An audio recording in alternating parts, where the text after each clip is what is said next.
تو آج جو میں آپ کو واقعہ سنانے لگا ہوں یہ 40 سال پرانا ہے.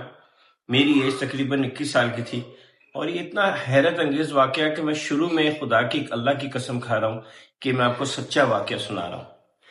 تو شکاگو میں ڈاؤن ٹاؤن کے پاس جہاں کالے لوگوں کی آبادی تھی، اس سے تھوڑے فاصلے پہ تبلیغی جماعت کا اجتماع تھا. میں وہاں اٹینڈ کرنے گیا اور میری ذمہ داری لگ گئی وہ کھانا پکانے اور اس کے ساتھ ٹیم کے ساتھ. اچھا، اب یہ کوئی تقریباً مجھے یاد ہے اچھی طرح 4 بجے کا وقت تھا. یعنی عصر کی نماز ہو گئی تھی، ابھی ہونی تھی. تو میں بالکل اس کا گیٹ تھا اس کا بیٹھ کے نا تو برتن دھو رہا تھا دیچ کی بڑی والی. میں نے دیکھا کہ ایسے سامنے نا ادھر ایک 16 سال کا لڑکا ہے، کالا، غریب، سارے چہرے سے لگے کہ غریب، ایسے کر کے نا دیکھ رہا ہے کہ یہ سب کیا ہو رہا ہے. مجھے اس کا تجسس بڑا انٹرسٹنگ لگا. میں اٹھا، میں نے اس کے پاس گیا اور میں نے کہا السلام علیکم، واٹ یو لوکنگ ایٹ. اس نے مجھ سے پوچھا what is this going on, کہ یہاں پہ کیا ہو رہا ہے. مجھے کوئی نام اس کا یاد نہیں رہا نا، اتنا پرانی بات ہے. تو میں نے اس کو کہا come let me show you. میں نے اس کو لیا اور میں اس کو اپنی طرف اجتماع گاہ کی طرف لے کے آیا. تو وہ بڑے آرام سے آ گیا نا.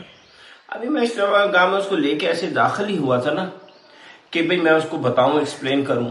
تو اس زمانے میں ایک بڑے تبلیغی جماعت کے بڑے داعی ہوتے تھے، ان کو میجر صاحب بولتے تھے. وہ کنورٹڈ مسلم تھے، گورے تھے، آسٹریلیا کے، اور ان کی بڑی خدمات تھیں تبلیغی جماعت میں لوگوں کو مسلمان کرنے کے لیے. سینکڑوں لوگ ان کے نام پہ مسلمان، ان کی وجہ سے مسلمان ہوئے تھے.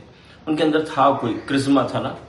انہوں نے جب دیکھا نا کہ میں ایک نان مسلم سے لڑکے سے بات کر رہا ہوں، وہ آ گئے اور انہوں نے اس کا نام پوچھا اور وہ اس کو لے گئے.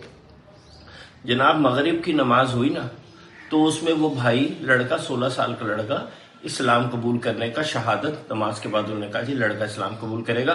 تو میں پیچھے سے دیکھ رہا تو ہزاروں کا مجمع، تو وہ لڑکے نے اسلام قبول کر لیا. ختم ہو گئی. 3 دن کے بعد جناب اجتماع ختم ہوا تو میں واپس چلنے لگا نا. تو جیسے میں بھی گاڑی میں بیٹھنے لگا تھا نا، میں نے دیکھا کہ ایک لڑکا نا جلدی سے بھاگے بھاگے آ رہا ہے. امامہ اس نے بڑا سا ثوب پہنا ہوا ہے، عربی امامہ اس نے پہنا ہوا ہے، اور چہرہ اس کا چمک رہا ہے نا. بھاگتے بھاگتے میرے پاس ہے. اس نے کہا کہ brother I want to thank you, میں آپ کا شکریہ ادا کرنا چاہتا ہوں کہ میں وہاں آیا تھا تو آپ مجھے اندر لے آئے تھے. میں نے اس کو دیکھا نا تو یقین جانے، میں دوبارہ قسم کھاتا ہوں اس کا چہرہ پہچانا نہیں جا رہا تھا. یعنی ابھی یہ میں بات کر رہا ہوں نا تو میرے یہاں پہ آنسو آ رہے ہیں، کیونکہ اس کے چہرے کے اوپر نا ایک نور تھا، نور جو صرف 36 گھنٹے کے اندر اس کے چہرے پہ آ گیا تھا. تو اس نے میرا شکریہ ادا کیا کہ میں اس کو اجتماع گاہ تک اندر اس کو انوائٹ کیا تھا. وہ جانے لگا نا تو مجھے ہمیشہ، چونکہ میں سائیکالوجی کا اسٹوڈنٹ رہا ہوں، تو میرے اندر ہمیشہ سے ایک سوال یہ رہا ہے کہ ہاؤ یو گاٹ ہیئر، تم یہاں پہنچے کیسے. اب یہاں سے آگے جو مجھے قصہ سناتا ہے نا وہ حیرت انگیز ہے. اس نے کہا کہ میرا باپ ہمیں چھوڑ کے چلا گیا ہوا ہے، میری ماں میرے اپنے بوائے فرینڈ کے ساتھ رہتی ہے، اور میرا اس سے بڑا جھگڑا ہوتا ہے.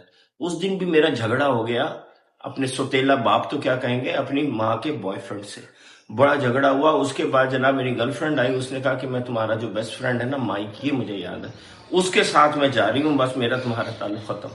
جب یہ 2 واقعے اوپر تلے میرے ساتھ ہوئے نا تو میرا ہمیشہ سے ایک بلیو یہ رہا، یا وہ لڑکا مجھے بتا رہا ہے کہ یار کوئی خدا اوپر ہے. I don't know him but there is a God. تو میں اپنے باہر جو مکان تھا، فلیٹ چھوٹے چھوٹے نا ایسے گھر، اس کی یہاں سیڑھی پہ آ کے بیٹھ گیا اور میں نے کہا کہ خدا اگر تو ہے نا تو آج میری ہیلپ کر، کیونکہ میں ڈیڈ اینڈ پہ آ گیا ہوں. اب یہاں سے آگے میں کچھ نہیں جانتا میں کدھر جاؤں. اب یہاں سے آگے وہ بتا رہا ہے، میں ایگزیکٹلی آپ کو ویسے بتا رہا ہوں. اس نے کہا میرے سامنے 2 چڑیاں آئیں اور انہوں نے ایسے سامنے لڑنا شروع کر دیا عجیب سے طریقے سے. اب وہ لڑ رہی ہیں اور میں یوں بیٹھا ہوں اور آنکھوں میں میری آنسو آئے ہوئے، مجھے اپنی زندگی کہیں جاتی نظر نہیں آ رہی. میں نے ان چڑیوں کو ایسے دیکھنا شروع کر دیا کہ یہ کتنے عجیب طریقے سے لڑ رہی ہیں. اور عجیب بات تھی، جب میں ایسے کرتا تھا تو وہ لڑنا شروع کر دیتی تھی، جب میں ان کی طرف دیکھتا تھا نا تو وہ چپ کر کے نا مجھے ایسے دیکھنا شروع کر دیتی تھی.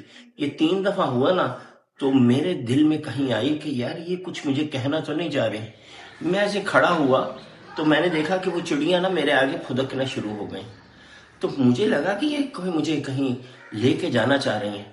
بس وہ 2 چڑیاں مجھے یہاں تک لے کے آئیں اور پھر اڑ گئیں اور پھر مجھے تم مل گئے. کہنے کا مطلب یہ ہے کہ جس دل میں لگن ہوتی ہے نا تو اللہ تعالیٰ اس کا ہاتھ پکڑ ہی لیتے ہیں. لگن کے بغیر چاہے جتنی عبادت کر لیں اس کا کوئی نتیجہ نہیں نکلا کرتا.